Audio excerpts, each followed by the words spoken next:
Hello. So happy to be with you all here today. My name is Binta Dixon. I am a well-being and health coach. I'm a lifelong writer, and I'm a nature-based well-being practitioner.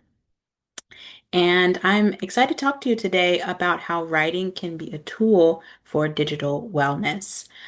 So, a little bit about me.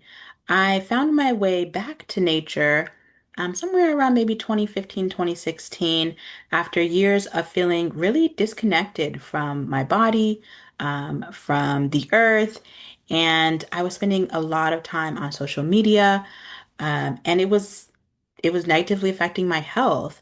I was, in my early 20s, mid 20s, and really not having a lot of connection in my life.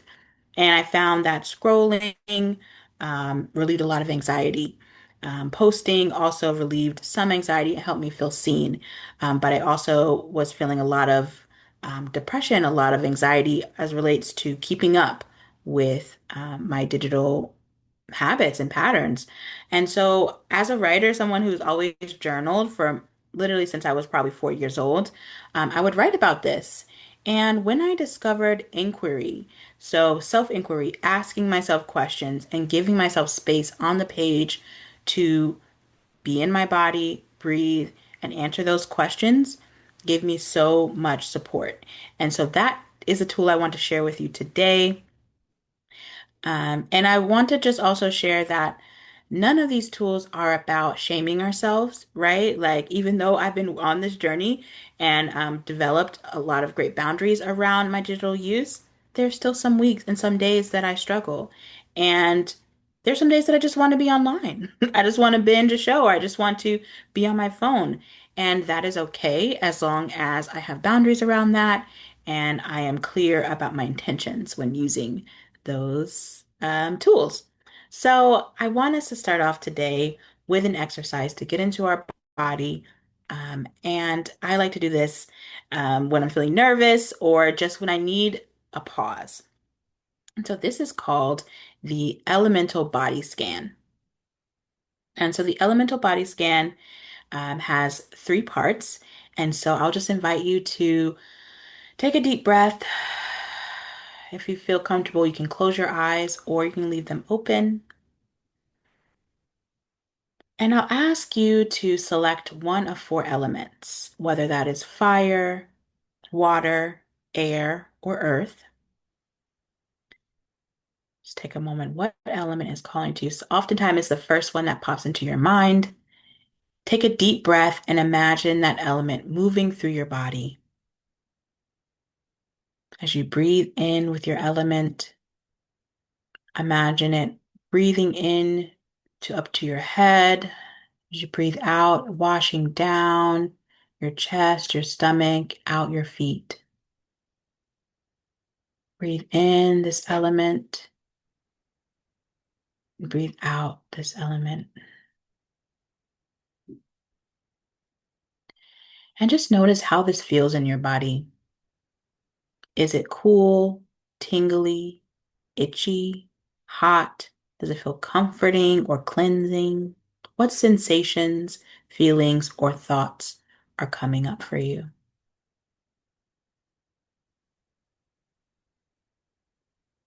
And I'm going to set a timer for 3 minutes. And I just like you to write about this experience. You can use this prompt, or you can just write about how it felt in your body with that element. So the prompt is with blank element, I wash away blank. With this element, I bring in blank. So for example, with fire, I wash away shame. With fire, I bring in courage. So that is one invitation. You can also just write about this experience, and we're starting that 3 minutes now.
Just 1 minute left.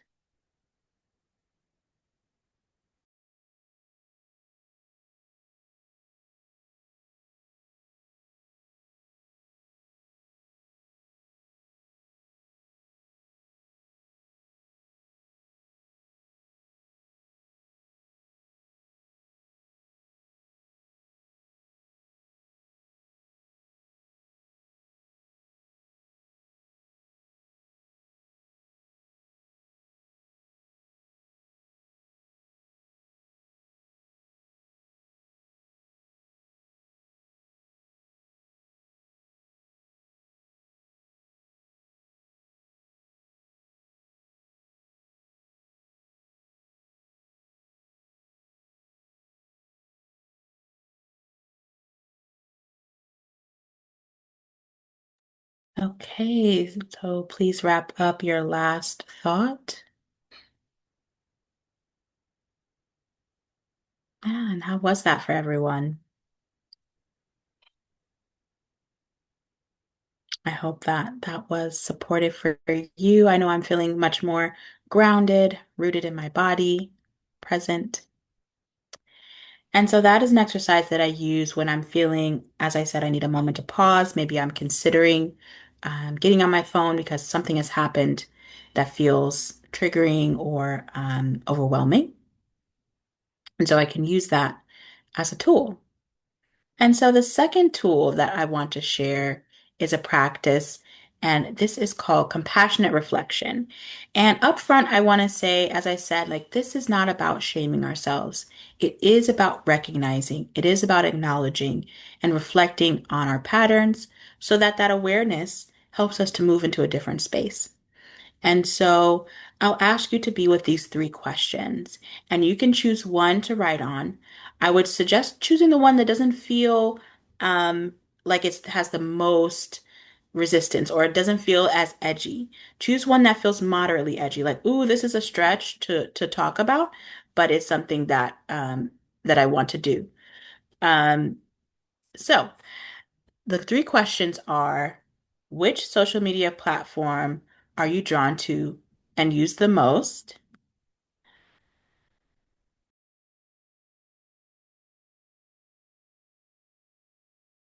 The second question is, what do you feel and think right before you open the app? What is being met? What need is being met in those moments that you open that particular app? So the questions are, what is the platform that you're most drawn to and use most often? What do you feel and think right before you use that application? And then what need is being met in those moments when you do use that app? And so you can choose a social media app. This could also be another digital tool or digital platform, whichever one is calling to you most. And so, like I said, you don't have to be with all these questions right now. You can choose one, and we're going to take another 3 minutes and do some writing on this, some compassionate reflection.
Just about a minute left. Still plenty of time to finish your thoughts.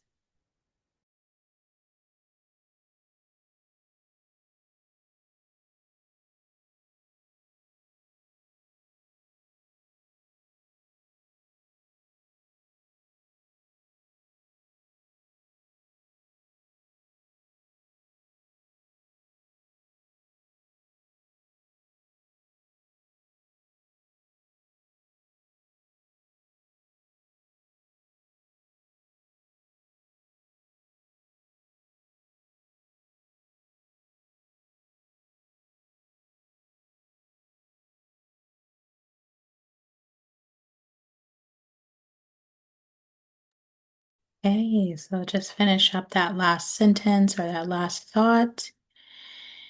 And let's just take a moment to take a breath again. If you've kind of made your shoulders tense again, maybe take a time to squeeze your shoulders up to your head and then just let them fall. Maybe roll your shoulders back or forward. Take a deep breath. Yeah, thank you. I hope that was supportive for you. I'd love to hear how that felt as well. So now we've reflected on some of our patterns. And so now we want to, this creative exercise, this creative writing exercise is for visioning. Once we're clear on what's happening, then we could go into our imaginative space and create what we want for the future. And so doing this allows us to align action with our vision. So first, we're going to develop that vision now that we know what our pattern is. And so I will invite you to close your eyes or keep them open. And I'd like you to imagine your ideal morning. From the time you woke up and open your eyes, what is the first feeling you could identify? Is it gratitude for the home you're living in? Is it the excitement for the day ahead? Is it just the wonder of waking up, feeling the sun on your face? Maybe an animal friend coming to greet you, a child, a partner's smile, the quiet and solitude of a space that is just for you. But imagine that this morning is just feels like the perfect morning for you. Everything is aligned for you. You wake up feeling refreshed, feeling excited for the day, feeling calm. Maybe you get up out of bed, you get ready, have some tea, and you have this feeling throughout your day. What is that feeling? It's in your stomach, like a warm feeling. It's a positive feeling. What is that for you? What thoughts are rising on this ideal morning? What do you hear? What do you smell? What do you feel? Touch, taste? What is it about this particular day that just feels so good? And once you find that feeling, stay there. Take a moment and breathe in that feeling that everything is exactly as it should be.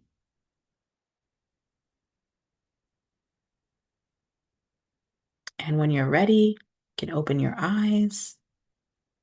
And I'd like us to take just a few more minutes to write about the feelings that came up for you in that ideal morning. If you were able to visualize that for yourself, how did that feel for you?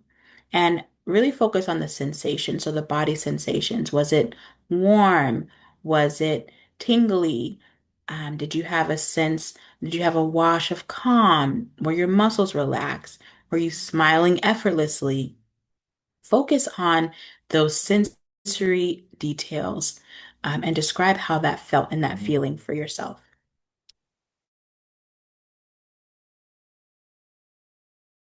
We will take another 3 minutes.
Just about 30 seconds left.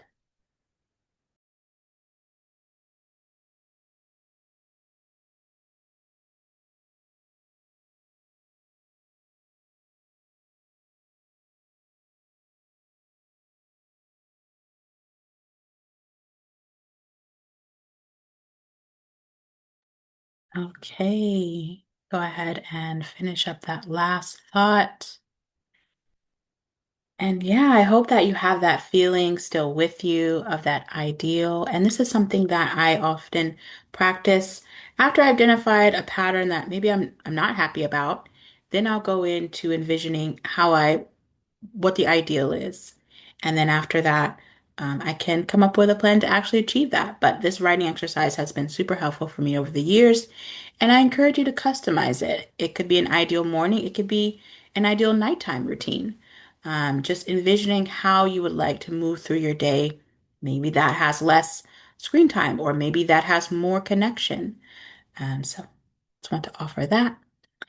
And for our last exercise, this is developing a personal mantra. I love this exercise. It can be used for so many different things, and it's such a creative way to reinforce something that you are still working on. So I think it's for me, mantra is not necessarily the same as affirmation because an affirmation is something that you're affirming, that you are willing to step into. A mantra for me is a statement. That just feels to me a mantra is something that I'm not looking to necessarily change myself. I'm just looking to state where I am right now. So I think mantra is super helpful for many reasons. And one of them is that the repeating and saying something out loud, a statement that you've written that is kind of it's placing a marker on something that may not be fully developed to help you reach that marker. And so, personal mantra for well-being. This is a prompt you can use. There's three different ones you can use. And so I'll offer the first one is when I experience blank, I remember that I am blank. So I might use this, say I'm feeling anxiety. When I experience anxiety, I remember that I am held by community. So you're going to identify what that kind of feeling is happening, and then you're going to remember something about yourself, something about who you are or what you have available to you to help support you in that moment. So that's one you can use. The second prompt is I create space to blank before I use blank. So this is very specific to digital well-being. It could be I create space to pause before I use Instagram. Yeah. And the last one is not a prompt, but it is one that I'll just offer, which is I'm grateful for my digital tools and my healthy boundaries. So I love this one because this helps me remember that it's not an all or nothing type thing. We have technology in our lives that we're really grateful for, and these tools help us tremendously. And being healthy requires us to have boundaries with those tools so that they do not overwhelm or override what our bodies need. So those are the three mantras that I'll offer. Will be excited to see which one you decide to work with. If you do decide to work with one of these prompts, and I encourage you to develop your own. Hope that you find a mantra that really sits well with you and that really helps to walk with you on your digital well-being journey. So, as we come to a close, I just want to thank you so much for being here with me and spending this time with me today. Again, my name is Binta Dixon, and you can reach me through email, which will be available to you in the resources. And yes, wishing you a wonderful rest of your day or evening.